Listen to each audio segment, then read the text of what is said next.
ನಗರದಲ್ಲಿ ನೀರು ಸರಬರಾಜಿನ ಓವರ್ಹೆಡ್ ಟ್ಯಾಂಕಿನ ವಿಷಯವಾಗಿ ಈ ಒಂದು ಪತ್ರಿಕಾಗೋಷ್ಠಿಯನ್ನು ಕರೆದಿದ್ದೇವೆ. ದಿನಾಂಕ 3/4/2024 ಸನ್ಮಾನ್ಯ ಶ್ರೀ ಜಿಲ್ಲಾಧಿಕಾರಿಗಳಾದಂಥ ಜಾನಕಮ್ಮನವರಿಗೆ ನಾವು ಈ ಓವರ್ಹೆಡ್ ಟ್ಯಾಂಕನ್ನು ಬಂದ್ ಮಾಡಿದ ಸಂಬಂಧ ಮಾಜಿ ಶಾಸಕರು ಮತ್ತು ಎಲ್ಲ ಸದಸ್ಯರು ಒಳಗೊಂಡು ಸನ್ಮಾನ್ಯ ಜಿಲ್ಲಾಧಿಕಾರಿಗಳೇ ಒಂದು ಮನವಿ ಪತ್ರವನ್ನು ಕೊಡ್ತೀವಿ. ಟ್ಯಾಂಕು ನೆಲ ಬಿಟ್ಟು 200 ಫೂಟ್ ಬ್ಯಾಕ್ ಬರುತ್ತೆ, ಅದು ಸ್ಥಗಿತ ಆಗಿದೆ.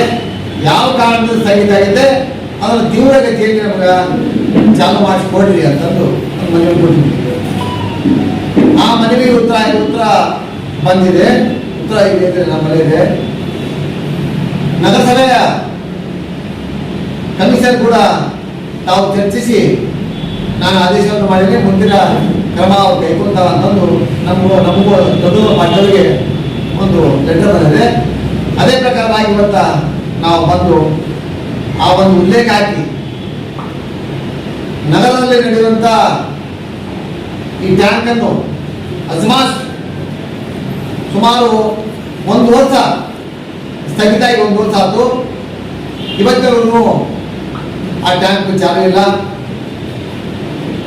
ಆ ಒಂದು ಓವರ್ಹೆಡ್ ಟ್ಯಾಂಕ್ನಿಂದ ಅಂದಾಜು ನಮ್ಮ ಇಳಕಲ್ಲಿನ 31 ಡಿವಿಷನ್ನಲ್ಲಿ ಸುಮಾರು 20-22 ಡಿವಿಷನ್ವರೆಗೆ ಪುರವಠೆ ಆಗುವಂಥ ಒಂದು ಓವರ್ಹೆಡ್ ಟ್ಯಾಂಕ್. ಅದೀಗ 3,71,00,000 ಟೆಂಡರ್ ಆಗಿದೆ. ಆ ಟೆಂಡರ್ ಆಗಿದ್ದಂಥ ಕೆಲಸ ಇದೆ ಪ್ರಾರಂಭ ಆಯಿತು.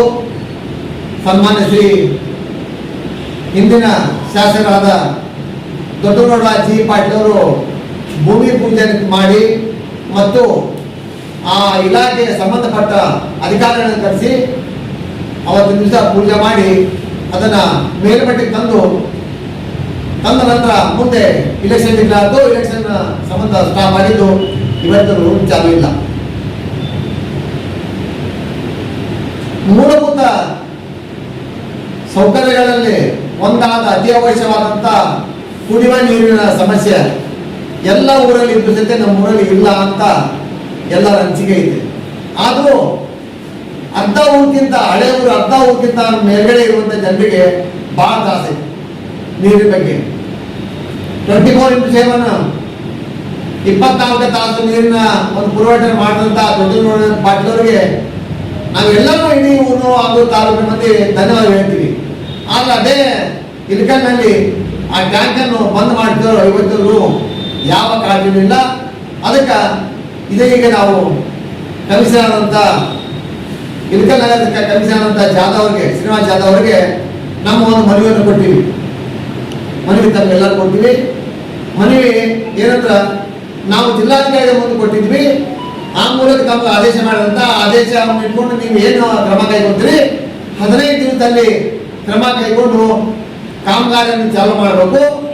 ಆ ಕಾಮಗಾರಿಯನ್ನು ಚಾಲು ಮಾಡಿದ್ರೆ ಇಡೀ ಇಳಕಲ್ ನಗರದ ಜನತೆ ಎಲ್ಲರೂ ಸೇರಿ ಉಗ್ರ ಹೋರಾಟವನ್ನು ಮಾಡ್ತೀವಿ ಅಂತ ಹೇಳಿ ಒಂದು ಮನವಿಯನ್ನು ಕೊಟ್ಟಿದ್ದೀವಿ. ಯಾವ ಕಾರಣ ಇಲೆಕ್ಷನ್ ಮುಂದ್ಗಡೆ ಬಂದಾಗ್ತದೆ, ಕಾರಣ ಯಾರಿಗೂ ಗೊತ್ತಿಲ್ಲ.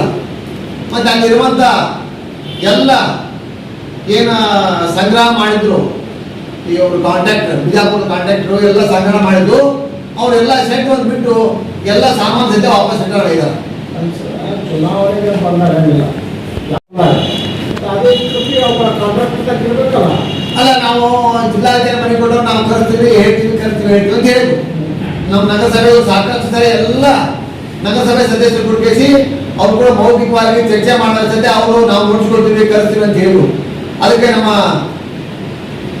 AW ಆದಂಥ ಇವರು ಮಾಷಾಳ ಅವರು ನಾವು ನೋಟಿಸ್ ಕೊಡ್ತೀವಿ ಅಂತ ಹೇಳಿದ್ರು. ನೋಟಿಸ್ ಅಲ್ಲೇ ಕೊಟ್ಟರು. ಅದಕ್ಕೆ ಏನು ಉತ್ತರ ಅಂತ ಮತ್ತೆ ಒಳ್ಳೆ ಗೊತ್ತಾಗ ಮತ್ತೆ ಅವರು AW ಇಲ್ಲಿಂದ ಟ್ರಾನ್ಸ್ಫರ್ ಆಗಿದ್ರು.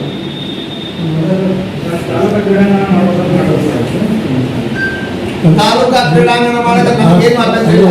ಆ ಥರ ಕ್ರೀಡಾ ಇಲಾಖೆ ಸಂಬಂಧಿಸಿದಂಥ ಒಂದು ಇದರಿಂದ ಅದರ ಸ್ಥಗಿತಗೊಂಡೈತೆ ಅಂತ ಕೇಳಿ ಇದು ಕಮಿಟಿ ಸಭೆ ನಮ್ದು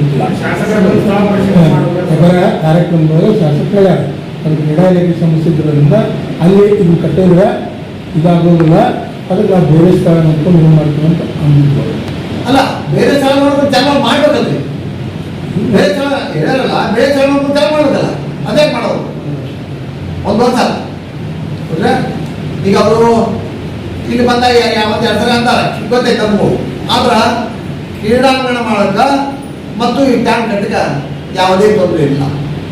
ಎಲ್ಲಿ ಅವ್ರು ರಾಜಕೀಯ ದೇಶದವ ಏನವ ನಾವು ಇನ್ನೂ ಮಾತಾಡಿಲ್ಲ. ನಮ್ಮ ಇಲಾಖೆಗೆ ಏನು ನಾವು 20 ರಿಂದ 25 ಸಾವಿರ ಜನರಿಗೆ ನೀರು ಕುಡಿಯೋದು ಅಂತ ಅಷ್ಟೇ ಮಾತಾಡ್ತೀವಿ ನಾವು, ರಾಜಕೀಯ ಉದ್ದೇಶನಾಗಿಲ್ಲ. ಆದ್ರೆ ಅವರು ಈಗ ಇದ್ದಂಥ ಶಾಸಕ ಜೊತೆ ನಾವು ಅದನ್ನು ಪರಿಶೀಲನೆ ಮಾಡಿ ಬೇಡ ಇಲ್ಲಿ ತೊಂದರೆ ಆಗುತ್ತಾ ಕ್ರೀಡಾಂಗಣ ಕೊಟ್ರ ಆ ಇಲಾಖೆ ಬಿಟ್ಕೊಡೋಲ್ಲ, ಎರಡನೇ ಕಡೆ ಚಾಲು ಮಾಡ್ತಾರೆ. ನಮ್ಗೆ ಅಲ್ಲೇ ಗೊತ್ತಿಲ್ಲ, ಎರಡನೇ ಕಡೆ ಚಾಲು ಮಾಡ್ರಿ, ಚಾಲು ಮಾಡಿ ಸ್ಟಾರ್ಟ್ ಮಾಡ್ತೀವಿ.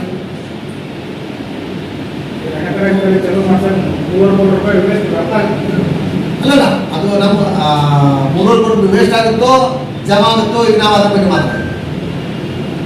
ಈ ಸರ್ಕಾರದಿಂದ ಟೆಂಡರ್ ಆಗಿದೆ, ನಗರಸಭೆ ಮಾಡಿದ್ರಲ್ಲ ದುಡ್ಡು ನಗರಸಭೆ 3,71,20,000 ದುಡ್ಡು ನಗರಸಭೆದು. ಅವರು ನಾವು ನಮ್ಮ ಜಿಲ್ಲಾ ಖಜಾನೆಗೆ ನೀವು ಭರ್ತಿ ಮಾಡಿದ್ರೆ ನಾವು ಅದನ್ನ ಟೆಂಡರ್ ಕಟ್ಟಿ ಅಂತ ಹೇಳಿದ್ರು, ಯಾರು ವಾಟ್ಸಪ್ನಲ್ಲಿ ನೋಡಿದ್ರು.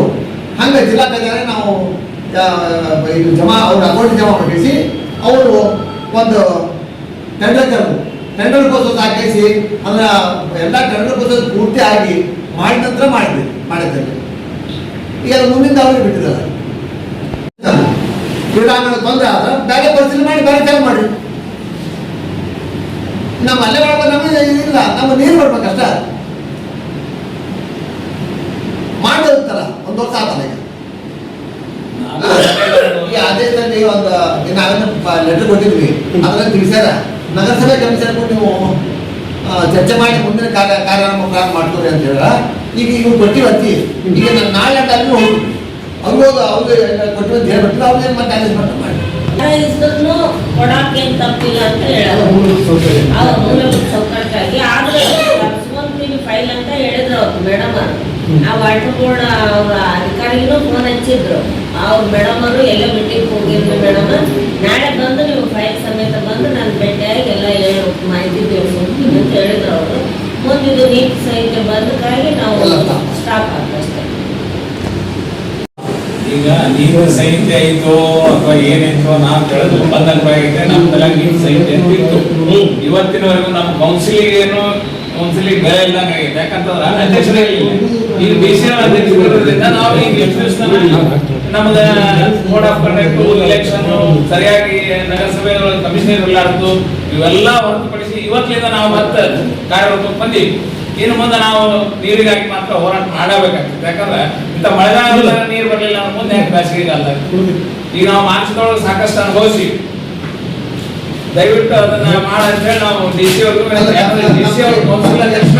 ತಮ್ಗೆಲ್ಲರೂ ಗೊತ್ತಿರುತ್ತೆ. ತಾವು ಎಲ್ಲ 2ಕ್ಕೆ 3ಕ್ಕೆ ಬಿಡ್ತಾರೆ, ಅದನ್ನ ತಪ್ಪಿಸ್ಬೇಕಾಯ್ತು. ಯಾಕಂದ್ರೆ 2ಕ್ಕೆ 3ಕ್ಕೆ ತುಂಬಂತ ಯಾರಿಗೂ ಸಾಧ್ಯ ಇಲ್ಲ. ಭಾಳ 1 ತುಂಬೋದು 2 ತುಂಬೋದು ಅಥವಾ ಅದಕ್ಕೊಂದು ಟೈಮ್ ಫಿಕ್ಸ್ ಮಾಡೋದು ಹೇಳಿದ್ವಿ ಸತೆ. ನೀವು ಟೈಮ್ ಫಿಕ್ಸ್ ಮಾಡಿ ಆ ಟೈಮ್ ಬಿಟ್ಟರೆ ಅದು ಆಗಲ್ಲ ಮಾತು. ಯಾಕಂದ್ರೆ ಒಂದು ಕರೆಂಟ್ ಹೋಗ್ತಾವ, ಒಂದು ಕರೆಂಟ್ ಬರ್ತಾವ, ಒಮ್ಮೆ ಲೈಟ್ ತಪ್ಪತ್ತ, ನಮ್ದು ಭಾಳ ಇದ್ದಾಗ ಇವ್ರು ತೋತಾರೆ, ಖುಷಿಗೆ ತೋತಾರ, ಹೀಗಾಗಿ ತಪ್ಪಾಗಿರ್ತದೆ. ಈಗ ಅದಕ್ಕೆ ಅದು ಒಂದು ನಮ್ಮ ಸಪ್ರೇಟೇ ಮಾಡ್ಕೊಳ್ಬೇಕು ಪೈಪು. ಅದನ್ನ ಅಮೃತ ಯೋಜನೆದಾಗ 3,80,00,000 ಒಂದು ಸಂಚಾರ ಇದೆ. ಆ ಅಮೃತ ಯೋಜನೆ ಮಾಡಕತ್ತದ ಉಳಿದು ಸಪ್ರೇಟೇ, ನಮ್ಮ ಸಪ್ರೇಟ್